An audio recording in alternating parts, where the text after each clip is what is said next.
bertemu lagi bersama Umi Lisa. Bagaimana kabarmu hari ini? Semoga kita semua dalam keadaan sehat walafiat. Alhamdulillah, pada kesempatan kali ini kita akan membahas pelajaran PKN. Sebelum kita belajar, marilah kita membaca doa terlebih dahulu. Berdoa mulai. Berdoa selesai. Anak-anakku sekalian, pada pertemuan kali ini Umi akan membahas materi PKN mengenai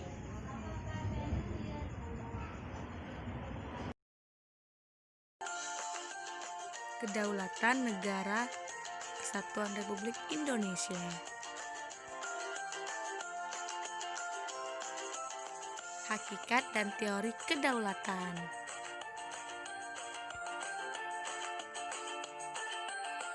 Pengertian kedaulatan. Kata kedaulatan berasal dari bahasa Arab yaitu daulah, artinya kekuasaan tertinggi. Pengertian kedaulatan itu sendiri adalah kekuasaan tertinggi untuk membuat undang-undang dan melaksanakannya dengan semua cara yang tersedia. Kedaulatan berarti juga mendapatkan mandatnya dari rakyat, oleh rakyat, dan untuk rakyat. Pemerintahan oleh rakyat mengandung pengertian bahwa pemerintahan yang ada diselenggarakan dan dilakukan oleh rakyat sendiri. Pemerintahan seperti itu disebut juga dengan demokrasi. Demokrasi adalah pemerintahan dari, oleh, dan untuk rakyat. Keterlibatan rakyat dalam membentuk suatu pemerintahan itu sebagai wujud dalam pelaksanaan kedaulatan rakyat. Nah, dilaksanakannya kedaulatan rakyat tersebut itu melalui pemilihan umum atau pemberian pilihan umum. Pelaksanaan demokrasi tersebut mempunyai prinsip kedaulatan rakyat yang dapat dilaksanakan melalui dua demokrasi, yaitu yang pertama demokrasi langsung dan yang kedua yaitu demokrasi perwakilan. Menurut Jean Bodin, seorang ahli tata negara dari Prancis yang hidup di tahun 1500-an, menurutnya adalah kedaulatan adalah kekuasaan tertinggi untuk menentukan hukum dan waktu negara. Nah, menurutnya juga kedaulatan itu memiliki 4 sifat pokok. Mau tahu apa? Yang pertama, itu adalah asli. Nah, asli itu artinya kekuasaan itu tidak berasal dari kekuasaan lain atau kekuasaan yang lebih tinggi. Dan yang kedua itu adalah permainan. Artinya kekuasaan itu berdiri sepanjang masa dan tetap berdiri walaupun pemerintahannya sudah berganti. Dan yang ketiga yaitu tunggal. Nah, tunggal tersebut itu artinya kekuasaan itu merupakan satu-satunya negara yang kebijakannya itu dibagikan kepada badan-badan lainnya. Dan yang terakhir adalah yang keempat. Nah, tidak terbatas. Itu artinya kekuasaan itu tidak dibatasi oleh kekuasaan lain selain dari kekuasaan tersebut.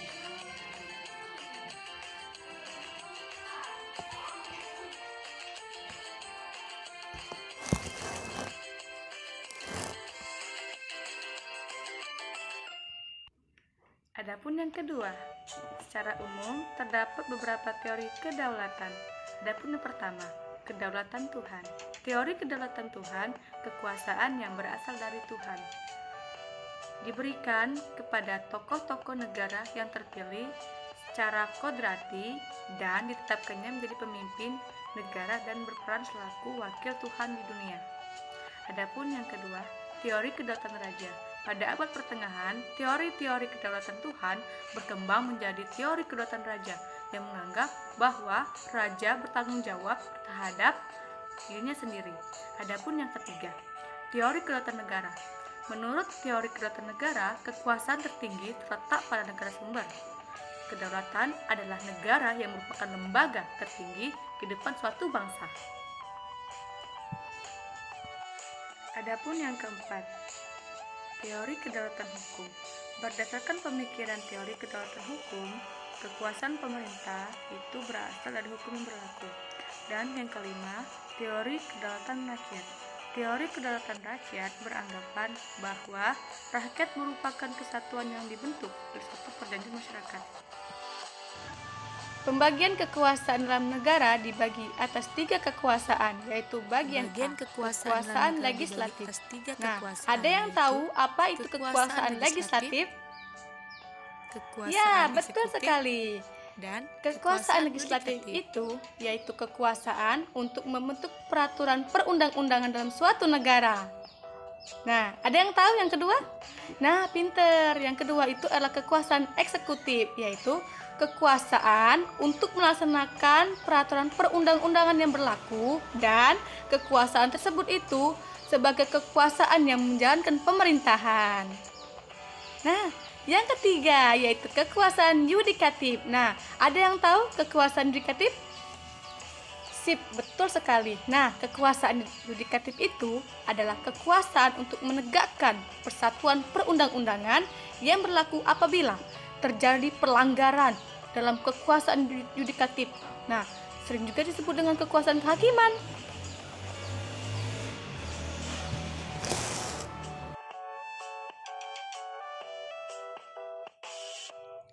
Bentuk dan prinsip kedaulatan negara Republik Indonesia. Nah, yang berikutnya adalah prinsip-prinsip kedaulatan negara Republik Indonesia adalah sebagai berikut.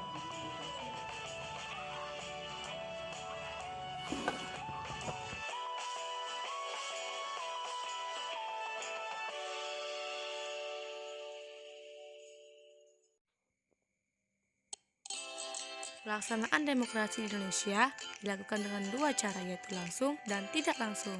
Berikut adalah contohnya. Ini adalah contoh pemilihan umum yang biasa dilakukan saat pergantian kepala daerah dan presiden dan wakil presiden.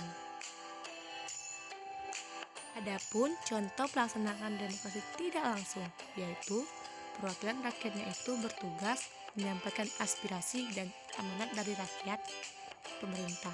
Wakil tersebut adalah duduk di DPR, DPD, dan DPRD.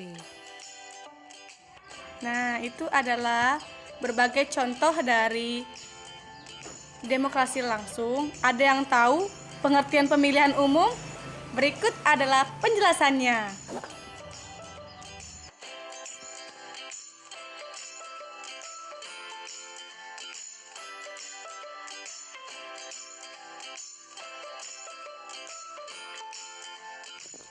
Pemilihan umum sebagai sarana perwujudan kedaulatan rakyat dan demokrasi dilaksanakan berdasarkan asas langsung, umum, bebas, rahasia, dan adil.